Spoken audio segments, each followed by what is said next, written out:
Alberto Pérez, Tokialai BHIko zuzendaria.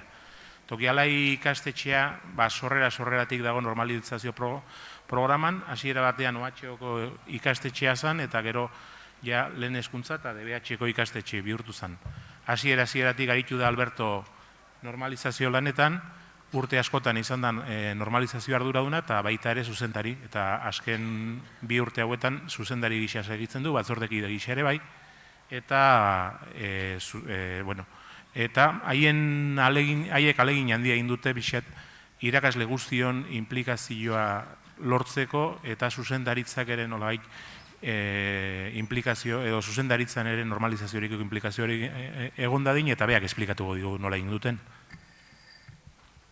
Bueno, egunon, Iñakik esan moduan ni omen naiz gelditzen egun gauzatxo horietako bat, eta hemen egon da oraindik foko horrekin txikiagoa sentitzen naiz, ze hau gehienoan aurpeia ez ditut ikusten, eta niri gustatzen zait jendeari aurpeia behatzera itxaiten duenean, baina, bueno, tira, gauden moduan gaude, eta egoerak jartzen dizkigun oztopoak gainditzen saiatuko gara, ez? Inigo bezalako komunikatzaile baten ondoren itxigitea, ez da bat ere lan erraza izango, eta ez bakarrik komunikazioan adituen etxelako, baita ere, bueno, ni bezalako zuerako batek ez daukalako berak daukan hizkuntza jaiotasuna.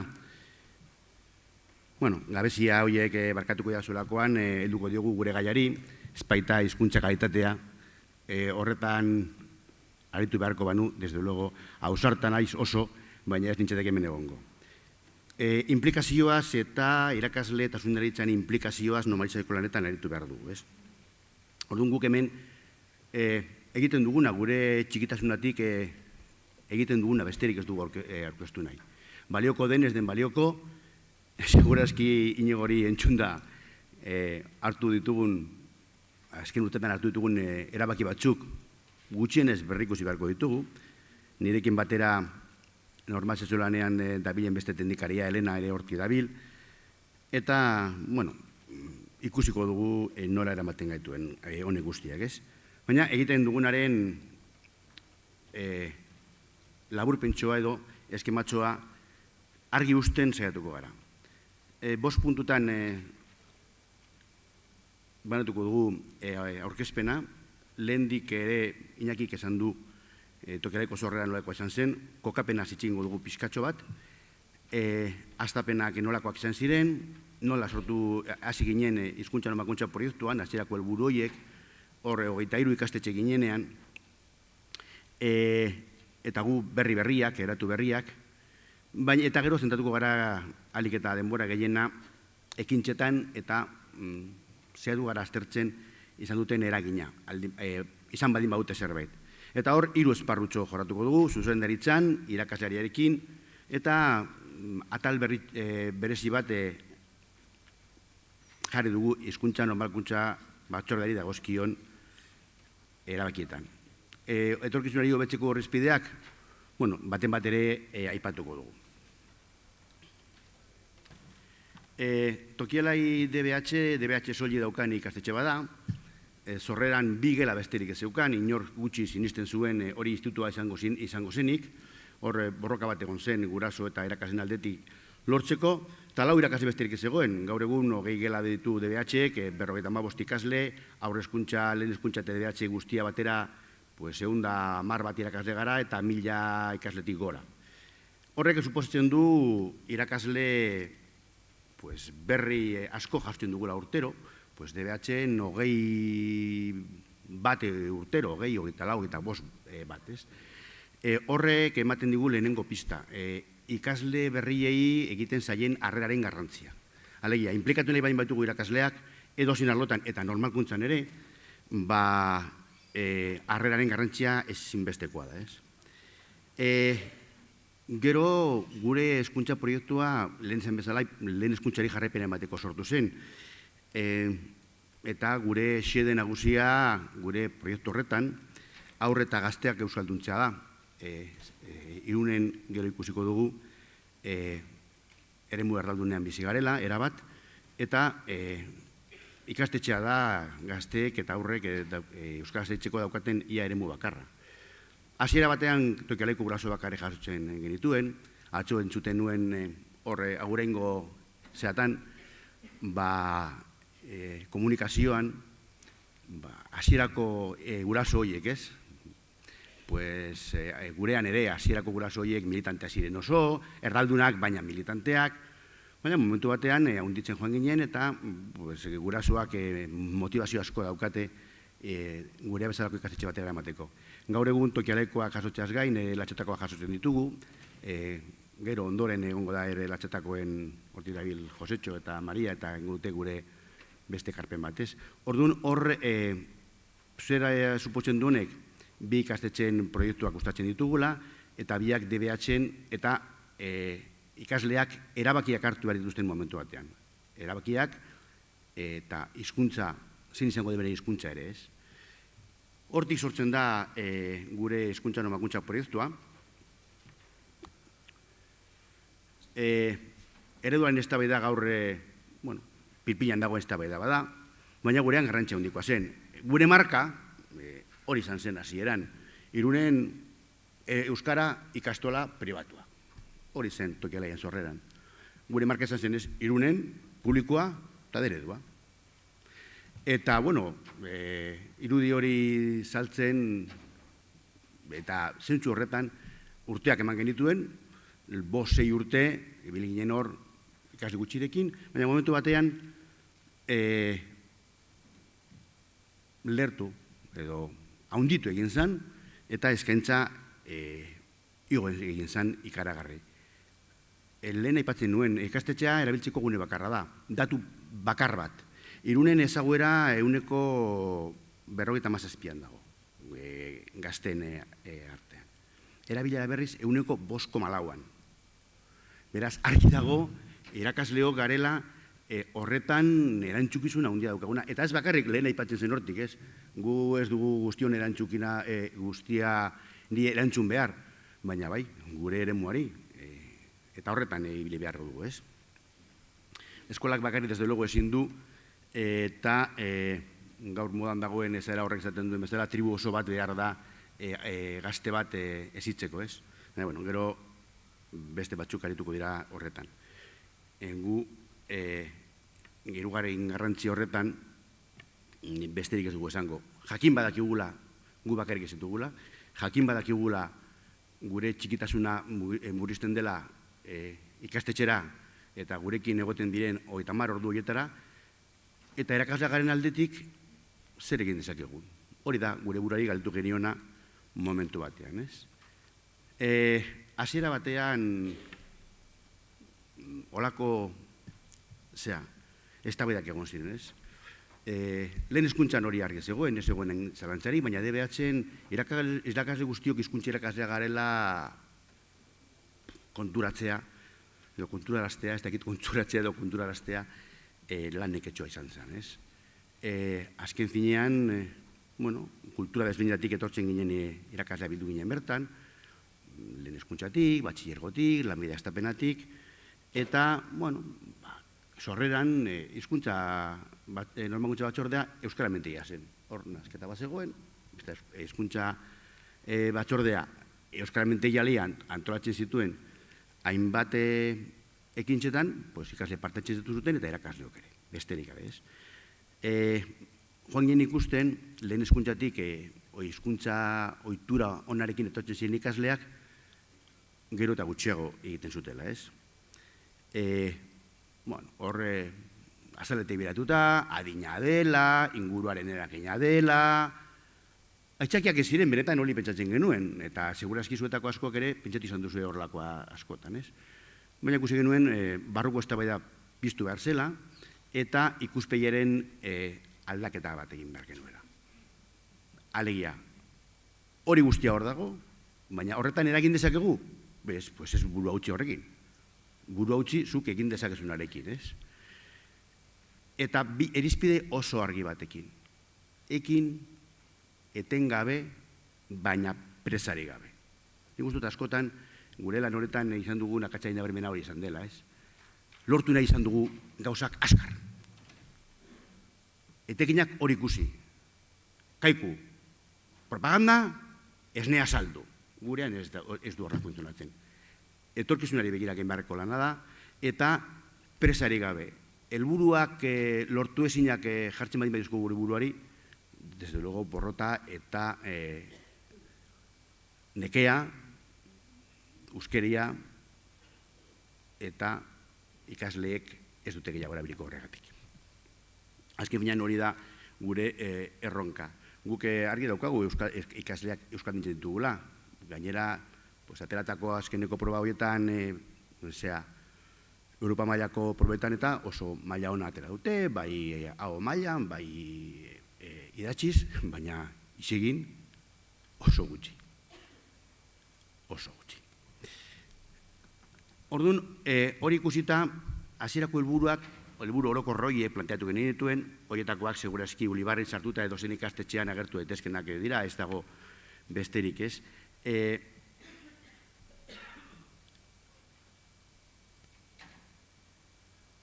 Baina, holako helburu batzuk eskaintze zuten konpromisu eta parte hartze berezia, ez? Eta hori irudikatu genuen, zuzendaritzatik, irakasletik eta normalkuntza batzordetik, hainbat ekintza hartu behar genuen eraginkorrak izango zirenak. Hau da, lanari etekina bilatu. Alik eda denbora gutxien, presari gabe etorkizunari begira, baina inguruan eragina izan zezaketen ekintzak planteatu behar dituela. Hemen 7 aipatuko ditugu, zuzendaritza da guztionak. Erabaki genuen hizkuntza normalkuntza tendikoa zuzendaritzan txertatzea, erabaki genuen hizkuntza normalkuntza proiektuan urteko planean txertatzea, aurrekontuetan hizkuntza normalkuntza batzordeari alik eta diru kupu handiena eman, erabaki genuen hizkuntza normalkuntza eta proiektuaren inguruan guztiok hausnarketa egiten dugula zutatu, guztiok bertan gaudenok eta urtero etortzen direnak, erabaki genuen hizkuntza normalkuntza batzordean antolatzen dituen ekintzetarako errestasunak emango genituzkoela irakasle guztiok, herria eta erakundeen aurrean gurea erakunde euskaldun gisa azaltzea eta normakuntzarako orduko purua handitu. 7 horietan zentatuko nez urrengo diapositibetan, ez?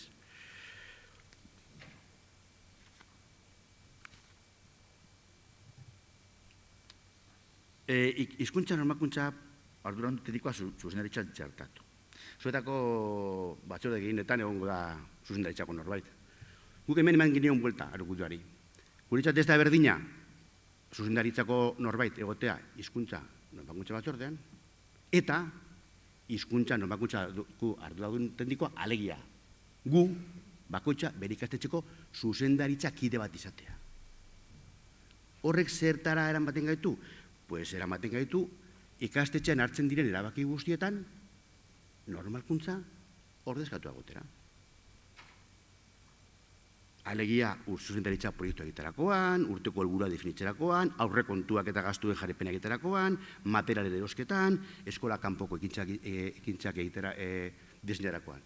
Beraz, erabaki bat da, izan zen erabaki bat proposatuta eztabaiduta klaustroan, ordezkaritza aurregonean, baina indar beria eman zion normakuntza proiektuari holako lehenengo erabaki bat, ez? Honekin batera, urteko planean txertatzea. Ofizialki, Iñakik niri eskatzen den moduan zuei berritxo eguneko teknikaria eskatuko dizue urteko planea eta hogeita batxerako entregatu behar dugula. Eta hori gero, horren kopia gutxi urteko planea. Hori ez da. Baizik eta benetan urteko plana guretzat baliogarria den urteko plan batean eta guretzat ebaluagarria den urteko plan batean, guztiok ezagutzen dugun urteko plan batean, gurea egiten dugun urteko plan batean, gehiago implikatzen gaituen urteko plan batean, ebaluazioa guztion artean egiten dugun urteko plan batean, eta memoria egiterakoan guztion iritzea esladatzen duen urteko plan batean. Alegia, hizkuntza normakuntza proiektua ezin da izan batzordeak egiten duen dokumentu bat. Ulibarretik esaten digutelako, betetzen baldin badugu eta gainera hor gezur patat batzatzen baldin badugu agian ordu gehiago emango digute edo kontzertatuen kasuan agian diru gehiago, ez. Urteko plan izan behar da eta normakuntza proiektu izan behar da erabilgarria den dokumentu bat. Hausnarketarako balio duen dokumentu bat, ez? Hau guztia, ideia planutan kokatzen dugu, baina gaur egungo gizartean eta sinplekietan erori gabe, argi dago Euskal Ekonomikoa izatea ezinbestekoa dela. Edozein gauza antolatzeko, independentzia ekonomikoa kriston garrantzia daukala. Horrek ematen dio hizkuntzaren ebakuntza proiektuari aurre egiteko lasaitasuna. Gurean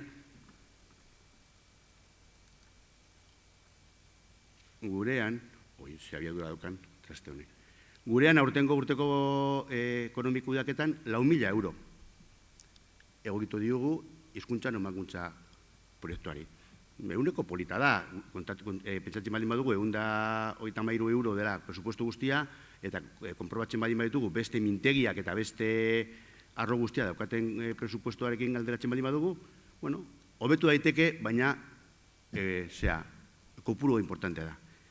Hizkuntza normalkuntzaren ardura teknikoaren kontrolpean dago aurrekontu partida hori. Nik uste dut hori alderrekatu beharreko neurria dela, eta ikastetxeetan argi gutxi zerbait egiteko gaur egun beti izan da, baina gaur egun bereziki Euskal Ekonomikoa ezinbestekoa dela. Hizkuntza normalkuntzaren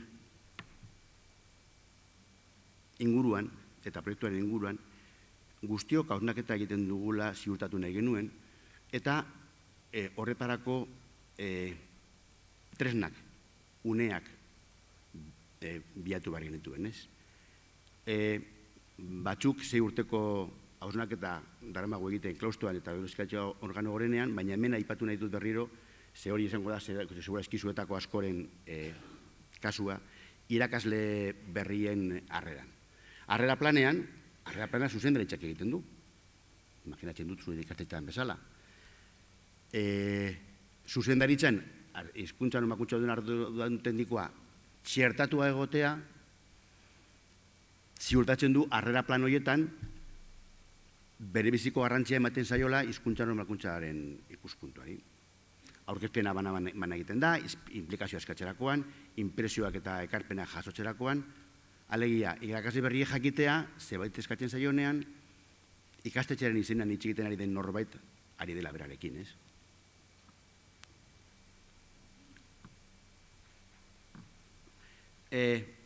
Hizkuntza normalkuntza batzordeak antolatzen zituen ekintza asko, eta hor askotan, segurazki hori zuei askori gertatu zaizue, ez dut izango oztoporik ez dutela jartzen klaustrokideak eta zuzendaritzakideak. Atzo kafe hartzen, batek aipatzen zidan, edozein gauza egiteko zuzendarekin borrokatu behar zula. Gurean hori ere buelta mana izan diogu. Alegia, hizkuntza normalkuntza batzordeak egiten dituen gauza guztietarako errestasunak ematen zehatzen gara. Bai zuzendaritzatik, bai irakasle orotik. Ikaslei begira, antolatzen diren ekintzetan, hemen aipatzen zen irudia dela eta ez dela eta gurea Xabi Alonso edo Iñaki Perurena edo Iban Garate edo selekta kolektiboa ekartzea, dirua suposten du, elde batetik, baina bestatetik suposten du klase ordutan ekintza batzuk antolatzea. Eta irakasleek hartutako konpromisoaren arabera errestasunak bat dituztu horretako. Erabakitzen badin badugu egun batean ikastetxean Iban Garate ekartzea, orain dela 3 urte, neraben artean, nesken artean, hain fama handia hartu zuenean ETB-en, neska guztia zeuden eromoduan, supostu izan zuen, arratsalde oso bat, klase arruntak ez ematea. Orduan, hor, alde batetik, zuzendaritzaren implikazioa beharrezkoa da hori guztia antolatzeko, dirua emateko horretarako, baina bestaldetik irakasleon konpromiso ere bertan parte hartzeko. Edo Xabi Alonso etorri zenean, gainezka egin zuen eskola. Hor, azken finean, edo, abez batzaren entzaioak egiterakoan, edo, edozein ekintza antolatzerakoan, errestasunak ematea da kontua eta hizkuntza normalkuntza batzordeak sentitzea atzetik irakasleon eta zuzendaritzaren babesa dagoela. Herria eta erakundeen aurrean erakunde euskaldun gisa azaltzea izan zen beste erabaki bat. Bai gurasoekiko harremanetan, bai langile irakasleen artean, erakunde publikoekin, eta hori erabaki zehatza dira. Alegia, gurasoekiko harremanetarako egina daukagun protokoloan, ziurtatzen da euskararen presentzia dagoela ikastetxean orokorrean egiten diren bilera guztietan. Eta ziurtatzen da euskaraz aritu nahi duen guraso guztiei euskaraz atetzen zaiela. Baita ere, telefono hartzen duna, eta jakin badakizue, ikastetxe askotan, bidaltzen dizkiguten bulegorako langileek ez dute zergatik izan behar bigarren hezkuntza eskakizuna.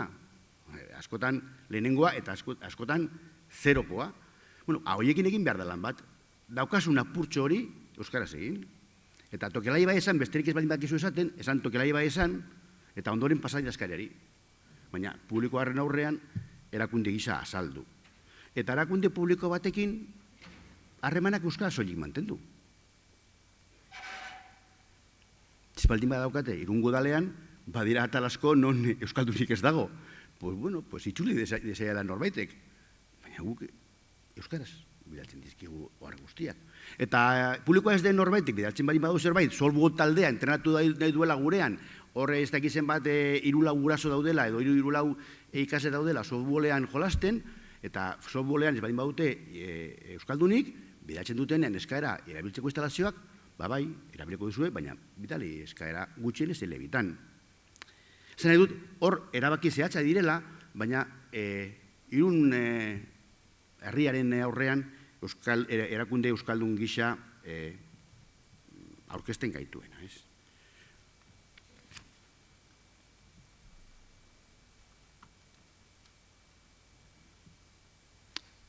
Hizkuntza normakuntza batzuetako ordu kopuru handitu, badakizue, Ulebarrik ematen digun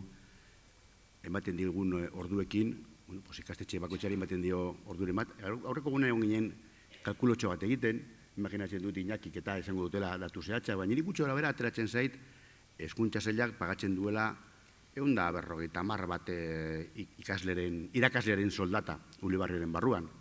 3 ordu hemendik, 6 ordu hortik, konzertatu honi ez dakizen badiuru, baina gure ustez hori ez da nahikoa gurean, eta gure barruko kreditoetatik ordu gehiago ateratzen ditugu, eta batzorderako 15 ordu egiten ditugu. Bilerak ordutegiaren barruan egiten ditugu, beti, eta bilera horiek ez beti saiatzen gara, edukin ez betetzen, alegia. Ez dugu erori nahi alako bileritiz batean.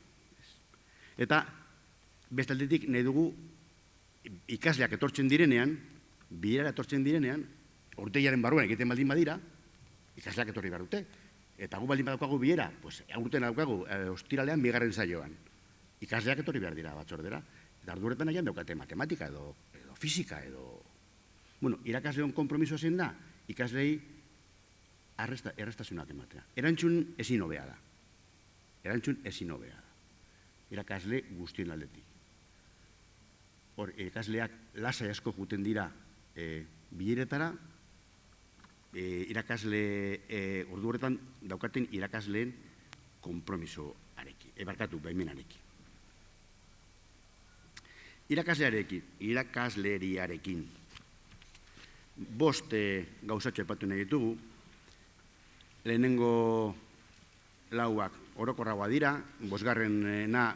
zuetako bati kopiatu genion orain dela 2 urte, eta, giroa hobetzen ari da literatordua izeneko hori. Hizkuntza normakuntza batzordea euskariko implikazio handiena duten irakaslei zabaldu. Epatu dugu hasieran batean gurean normakuntza batzordea eta euskara mintegia gauza bera zela, alegia euskara mintegiak egiten zituen euskara batzordearen funtzioak, ez? Gaur egun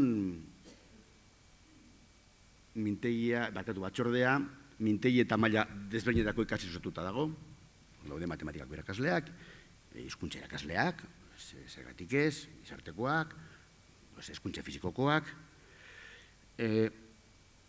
Guk uste dugu horrek ematen diola beste ikuspegi bat batzordeari. Ikasleen aurrean ere, lehen aipatzen zuen, aipatzen zen hemen, ez da bakarrik ez duguna, beste da egiten duguna.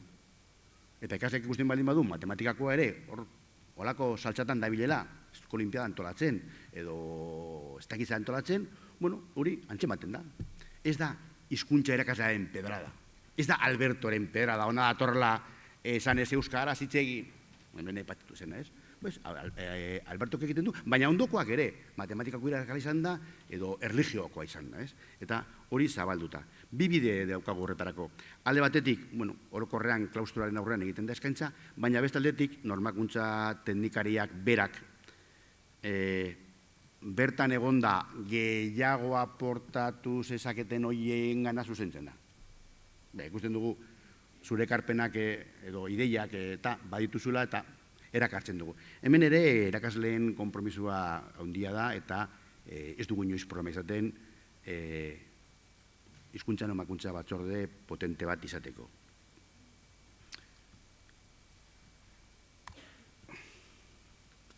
Guztio batera jokatziko erabakiak eta konpromisoak hartu. Badirudik gezurra dela, baina ikastetxe askotan, imaginen duzuenean ere, gurean hasieran hola gertatzen zen. Ezen, zaila guztia hemen epatzen zena. Ikasleen aurrean noski euskaraz egiten genuen, deredua eginenez euskaraz ematen dituen gure klaseak, baina gero kafera jun eta askoen artean erderaz entzutea.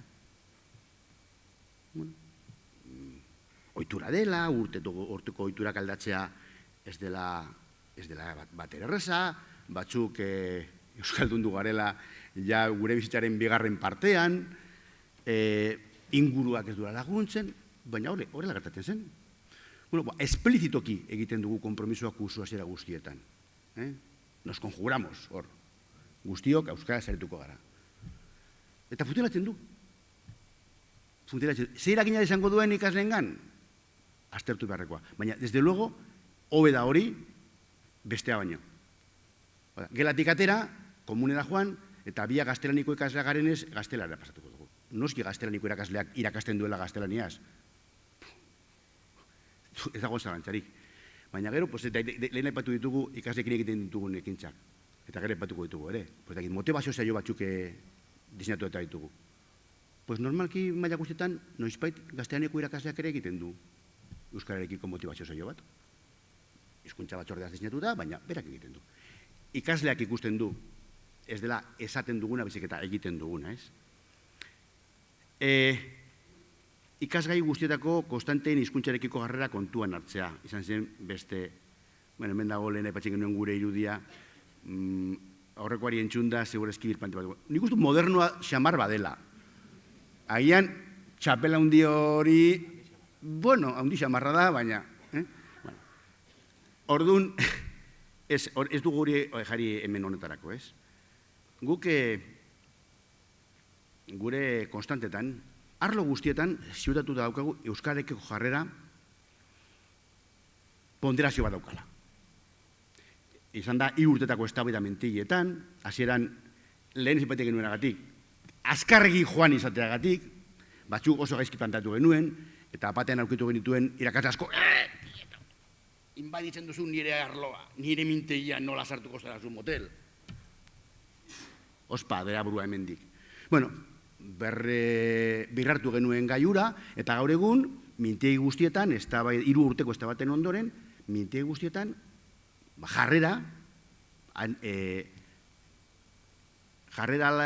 konstante horretan, lanerekiko jarrera dago, ikastetxeko jarrera dago, baina euskararekiko jarrera balatuta eta ponderatuta dago. Eta ikasle guztia dakite. Guretzat, jarrera, gure ikastetxean, jarreraren artean dagoela, euskararekiko daukagon jarrera. Norbaitik esan dezala nahi duena.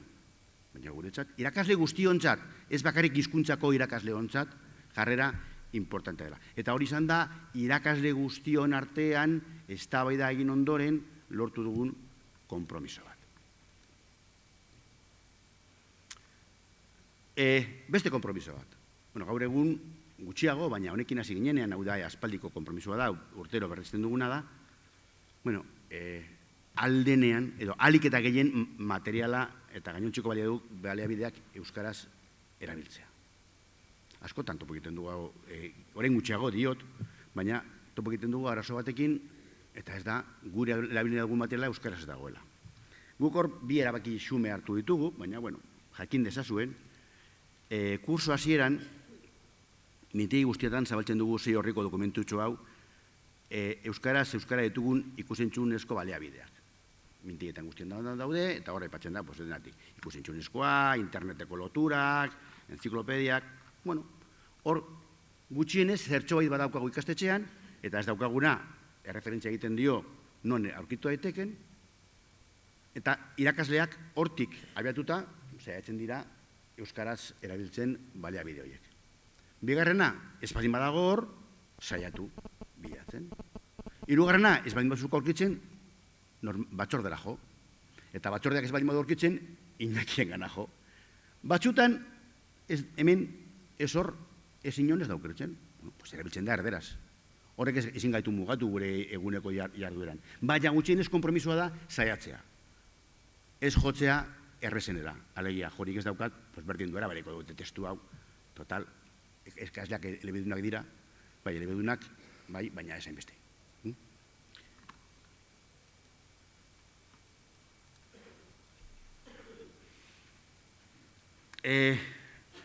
Lehen aipatzen genuen, ez? Hizkuntza nomakuntza batzordeak proposatuta ikasleekin aurrera eramaten ditugun hainbat jardueratan inplikatzea, ez?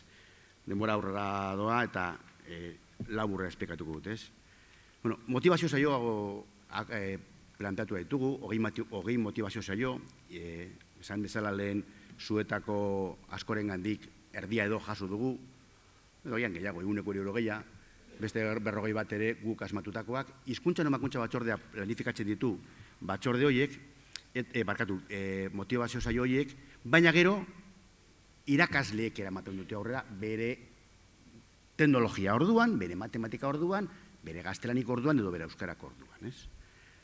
Ez dakit oso irudiona den, gaur irudiarekin gora eta bera, hor norbait azten horren atxetik, baina, bueno, motibatu nahi izan ditugu ikasleak, eta hor, hizkuntza nomakuntza batzordea egiten duena da, diseinatu kalendario bat, eta hor erakasle guztiak gaude, gu erre, baina ez gu bakarrik, irakasle askoz gehiago. Horrek lehen esan bezala, berriro ematen dio ikasleari beste ikuspuntu bat. Lan honetan, eredugarri irakasle guztiak diar dute, ez?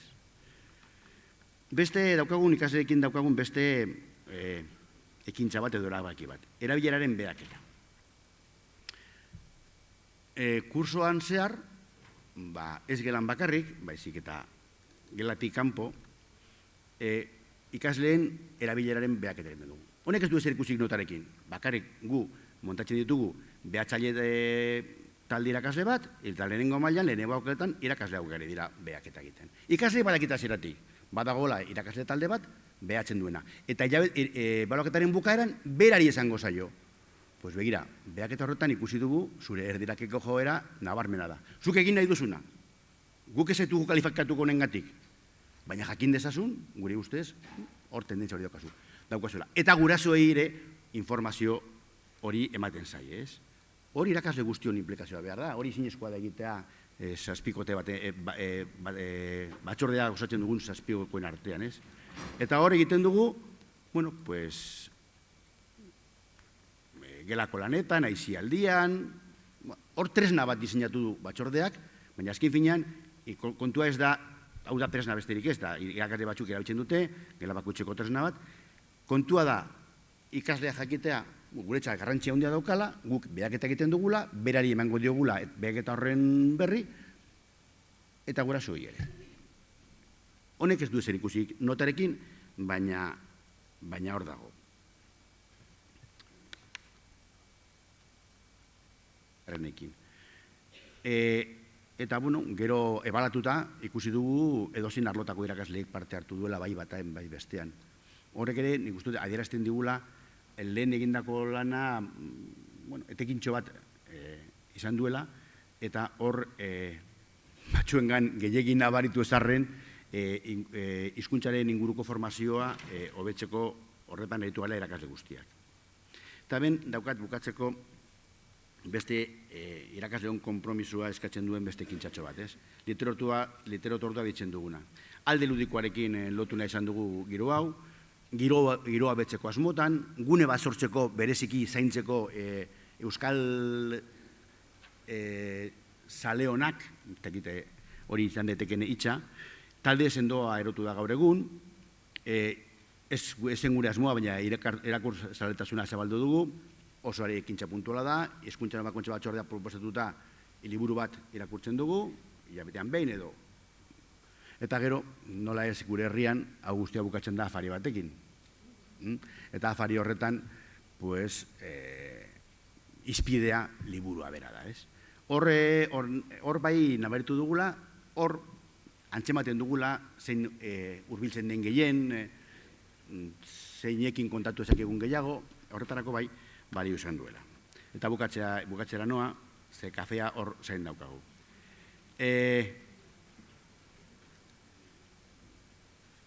Lehen epatzen genuen, biliritez ez. Nik uste dut ikutzen numakutza bilerak edukinaz betetzen ditugula ziurtatu behar dugula. Eta esan behar dela beretan eraginkorrak.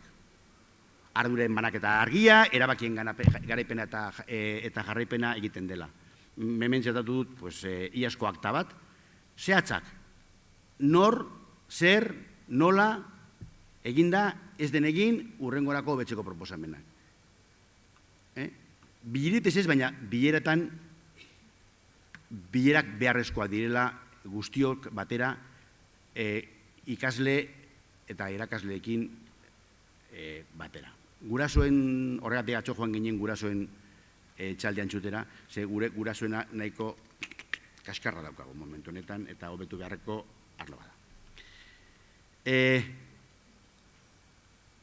Hemen daude guraso batzuk eta jari azaten baietza. Eta horre irudiarekin aspalditik abiltzagu bueltak ematen. Gaur itxundakoaren arabera, segurazki birplantatu beharko dugu. Baina argi daukagu, irudi propioa behar dugula, marka propio bat behar dugula, gure marka norman da, baina irudi fizikoa baino, zertarako erabiltzen dugun. Eta hor, aurten hasi gara gauza batzuk diseinatzen, baina gaur gehiengoak erori zaizkit ja goiti bera. Lasai, ikasteko gaude mundu honetan, eta... Baina, hori egin ditugu pina batzuk, egeletan agertzen da norman batzutan, irakasle naiz ikasleekin txat mezuak dira, eta hor baita ere, zuzendaritza eta irakasle implikazioa berriro ezinbestekoa dela. Eta hemen dago nire ustez, eta ja ustu dauke azkeneko diapositiba dela, funtsezkoa den erabaki bat. Eskola kirola, hezkuntza osagarriak eta eskola kanpoko arduradunak hizkuntza normakuntza batzordean txertatua ditugu. De oficio. Aleia, berdin du zein den arduraduna. Hizkuntza normakuntza batzordean dago. Aizealdian erabilera duen garrantzia, dugu txalantzan jarriko. Gu barruan eragin dezakegu gure ordutan, baina kanpoan, hor hizkuntza normakuntza batzordea presente egon behar duela. Hizkuntza ez formala lantzen dira gune horietan. Hor, begiralein kontratazioa eta gainberatzea oso importantea da. Orduan, hizkuntza normakuntza batzordean baldin badago, horren ardura daukanak eragin gehiago edo eragin garriago esango da horretan. Eta implikazioa berezia eskatzen dio horri. Horregatik, bere ortegia ere berezia da. Alegia, arratsalde guztiak ditu libre, horrelako erabakiak importanteak dira DBH-ko ikastetxe batean horrelako implikazioa eskatzeko. Eta nik uste funtzionatzen duela.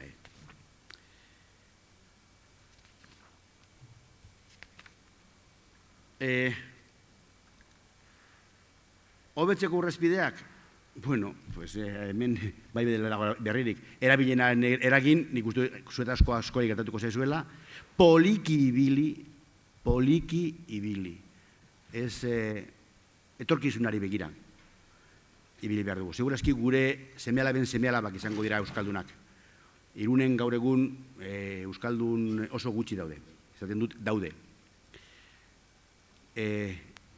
Adostasunaino oinarritutako erabakiak hartu behar ditugu, horien arte landutako esparruak mantendu eta indartuko ditugu, konpromisua nik uste eta implikazioa onditu eta zabaldu behar dugula, ikasleen erabileran eragin dezakena aztertu eta martxan jarri, eta gaur hemendik aterako, atzo eta gaur hemendik ateratako esparrutan ibili.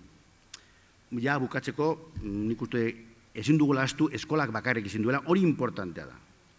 Eskola bakarrik ezin du. Baina horrek ezin gaitu eraman, pentsatzera, irakasle hon eta zuzendaritzan lana baldio dela, edo antzua dela. Gure implikazioa eta irakasleo eta zuzendaritzan implikazioa ezinbestekoa da 30 ordu daude gurekin. Askotan, gurasoekin baino gehiago. Orduan, horretan bai eragin, eta egin dezakeguna egin. Egin ezin duguna, beste batzuei utzi, eta eskatu egin dezatela behar baldin bada, baina gure indarrak eman guk egin dezakegun horretan. Besterik ez.